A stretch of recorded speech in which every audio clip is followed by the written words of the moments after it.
Hi, good morning from Seattle, everybody. Nice to meet you and join you this morning. But yeah, that is true. I work for Alaska Airlines, used to work for Horizon, which is owned by Alaska. I've just kind of been sticking with the same company. I fly the Airbus A320 out of Seattle right now.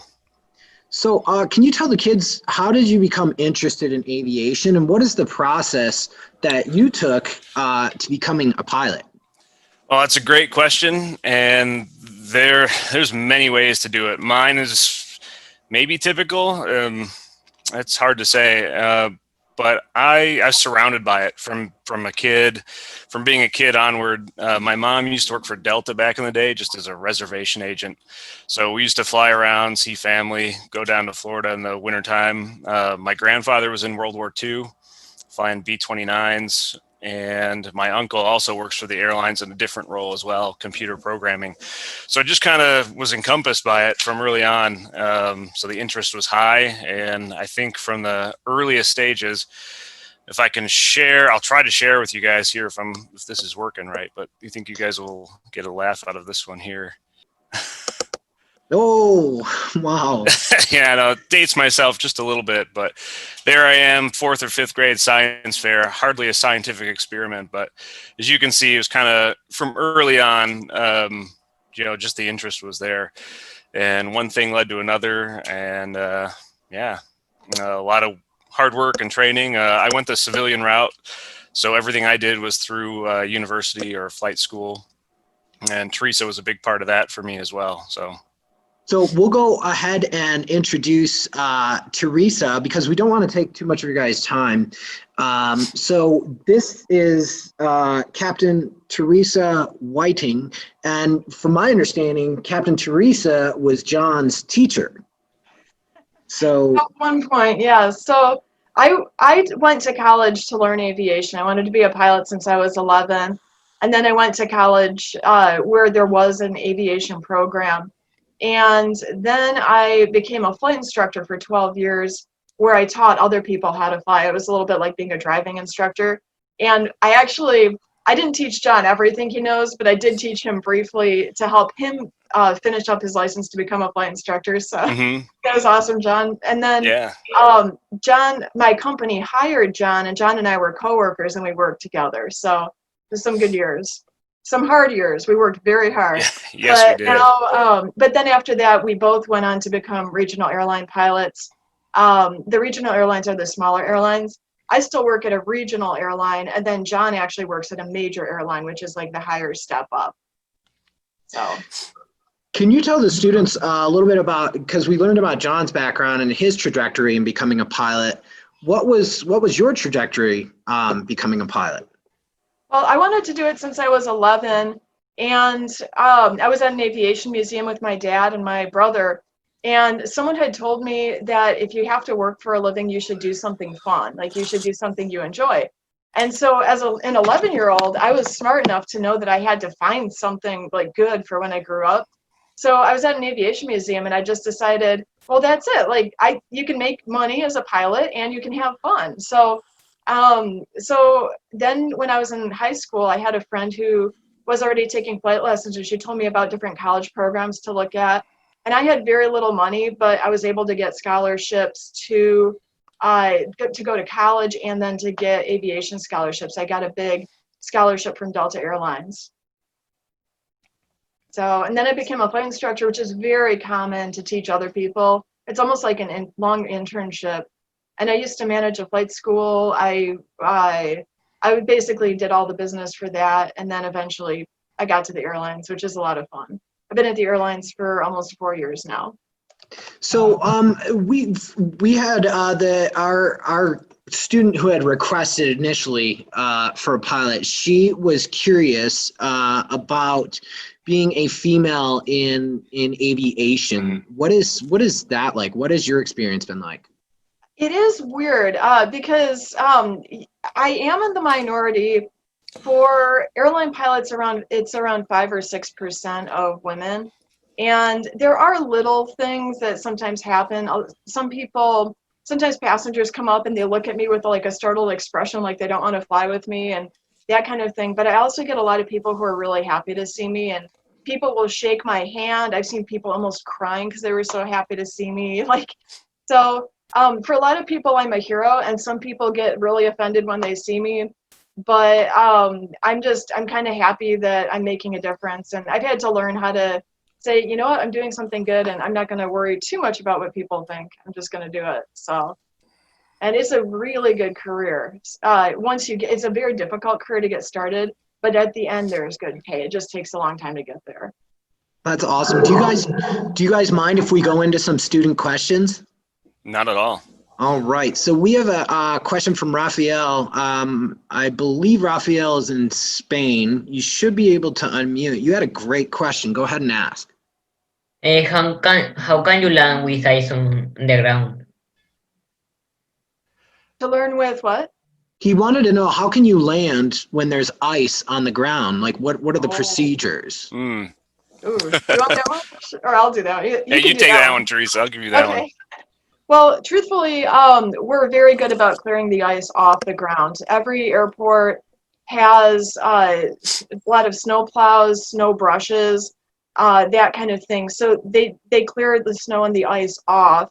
There's a special runway design with grooves in the runway, so it grips better. And then if they can't clear everything, we also have a very good reporting system. There's a ranking system from 0 to 6, and it tells you how good the runway is. A 6 means that it's dry and there's perfect friction, and a 0 means that there's no friction at all and you can't land there because it's just all ice and you can't land.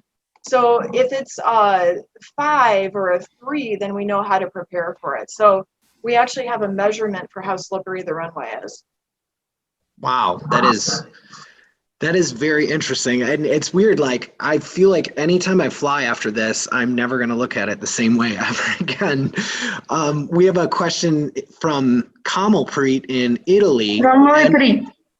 And she actually was the one who requested you guys. So, John, I'll let you take this question. Sure. Kamalpreet, go ahead and ask your question. What you got? So I'm very happy to meet you guys. So my question is, how was your first flight? Like, which emotions did you had that moment? Oh, this is a wonderful question, by the way, because we all go through this at some point. And I honestly, it's been so long, I barely remember it. But my mom was there watching, and her emotions were enough for me. But I'm pretty sure it was excitement. Maybe I don't want to say scared, but you're unsure of yourself. You're not tested. You haven't been doing it for a while. Somewhere in there, your instructor has to let you go, and he's confident or she's confident that you can do what you've been training to do. And so I think there's a whole range of emotions. It's not just one thing, but definitely for me, probably excitement was at the top of the list, maybe followed by like a little bit of like hesitation. Am I really ready for this? But we all experience that. And you just kind of have to rely on your training, trust your instructors, and believe in the outcome. Theresa, do you want to answer that question as well? The first time I flew an airplane solo, like all by myself, I'll be honest, I was very nervous. I had tunnel vision where I was just concentrating really hard and really scared, and I thought I might die. But but what I found is flying doesn't scare me now. The first time I do something new, I'm often a little bit scared or intimidated. But then the more I do it, the easier it is. And I've done all sorts of things, and I've passed really difficult tests, and now it's not hard. But the first time I did it, yeah, I was kind of scared. I'll be honest. So we'll toss this question back to John. This is from Xana. And Xana, I believe you're in Spain. So go ahead and ask your question, friend. Yes, well, I have two questions. I don't know if I can ask both. Like, when there's bad weather, not only ice, how do you like when it's raining and things like that? You're asking how we get around just bad weather in general? Yes.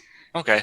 Well, first of all, our planes are pretty technologically advanced these days. We have wonderful radar systems, and we talked about de-icing and stuff a little bit. The planes are fully equipped to deal with that. And then on top of it, just the weather reporting these days is really, really good. So we study all the weather charts. We look at the forecasts ahead of our flights. We're constantly studying those things. And then we work with, we have a whole team of dispatchers that also is kind of watching those things 24/7, so we can make decisions together to find our way around thunderstorms, or get notified of potential hazardous weather up ahead and avoid it if we have to, or find other routes through it. Okay, and we'll take Xana's second question over to Theresa. Yeah, do you use all the buttons in the control panel? Yes, mostly, most of them. And some people say, well, how can you remember all of the different buttons? Well, there are a lot of different buttons, but they're all in categories. So all of the all of the lights are together, and all of the air conditioning control panels, all of the temperature and pressure things are together, and the autopilot is all together, and etc. So what you do is you memorize the categories. If you say, I need a button from adjusting the hydraulics, you know where the hydraulics are. So eventually it actually does become easy. You do it with your phone too. You have all sorts of apps on your phone and you know where they are. It's the same thing. That is, yeah, wow, that's a good parallel. We had a question from one of the kids in France, wanted to know, what subjects would you recommend that they study in school? We'll go back to John for that one. All right. I'll see if I can help here. I wasn't the best student myself, but definitely when you get to university, the focus is going to be a lot on math, science, those kind of things. Those were not my strong points. I still made it through. I think anybody can probably do like I did. But that's it. I had lots of physics, a lot of geography, geology kind of stuff, natural sciences as well. Theresa, am I missing anything there?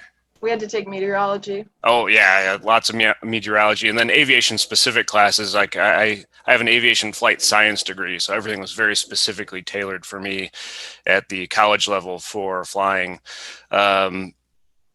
If a lot of people don't do that, they just get a 4-year degree, and then they do their flying on the side, which is perfectly fine too. And I think any sort of like general degree where you're getting well-rounded in the kind of this STEM, science, tech, engineering, math, and then reading, writing, and you'll be more than prepared. Really, aviation comes down to a lot of hand-eye coordination, and then just being able to study, like actually being able to sit down, study, focus, and retain. So anything to add there, Theresa? Well, so John is right. You can either study aviation or you can get a college degree in a different subject, and then you can study aviation at a private school at an airport. If you get your college degree in a different subject, engineering and business are the two that are probably the most recommended. And we did take a lot of science and physics classes, but we also took leadership classes also. So anything that will help you with leadership is very important. That is great advice. We will go with one final student question, and this is Dennis. Dennis, I believe you're in Italy. You had an awesome question. Go ahead and ask it. Well, I'm in Spain. But, do you hear me? Yeah. Okay. Well, I wanted to ask if you have time to explore the places you fly to. Yeah, I'm probably maybe I'm more versed than you at this one, Theresa. So yeah, go ahead. I'll jump in on this one. I'm boring. You're exciting. No, so I've been in the airlines now for 6 years, so I've been all over the U.S., especially the Northwest, Pacific Northwest mostly has been my focus. I know a lot of my coworkers will just go straight to their hotel rooms. They'll shut the door. They'll go straight to Netflix and chill. I've never been that type of person. So I've been all over the place. I get out, I walk, I take the train, the bus, wherever, as far as I can get on an overnight, I try to. So I've probably seen more bears on an overnight than most forestry employees have seen in a while. So I kind of pride myself on getting out and seeing things. So there's a lot to see. There's a ton to do, and you'll make a make of it what you want to make of it. I mean, you can do the Netflix if you want, but if you want to go explore towns and cities, they're there for you. And I've always found some way of having fun or seeing something. So that's part of the reason why I really like what I do, like getting out there and seeing new things. That's really, really cool. And so before we let you guys go, and I'll start with John, what kind of advice would you give to these kids, whether they want to be pilots or something else in life, as someone who is obviously, I mean, you've arrived after all the schooling and all the training. Now you are a professional pilot. What kind of advice would you give to these kids as they go off into the world and discover what they want to do? So I would say you're gonna know what you love, what your interests are. You're gonna have some idea of what your path is supposed to be, and I personally, I'd just follow that. Do what leads you down that path. I mean, that's my advice because that's what I did. It might not be the best advice, but like I knew, like you saw early on, I wanted to be a pilot. I've just been plugging away. And I have no regrets. I love it. Every day is a different day, going to work, new things, new people. So yeah, find what your dream is, follow the dream. And Theresa, same question to you. What kind of advice would you have to these kids as they So- go off into the world? When I was in high school, someone told me that, you know, if you work hard, you can actually excel in almost any career you want. It's not like you don't have to be unusually smart to be a pilot. All you have to do is get the right education. But I actually think that I believe that if I'd worked hard, I could have gone into almost any industry. I could have become a doctor, or I could have, been an explorer. I don't know. I could have done anything I wanted. So I actually believe that the key to success is hard work and having a good education. And I think that if you're doing something that you're willing to work towards, so you like it enough that you're willing to work toward it, I think you can exceed in almost any subject. Mm-hmm. That's my personal opinion. But it takes a lot of work. It wasn't easy.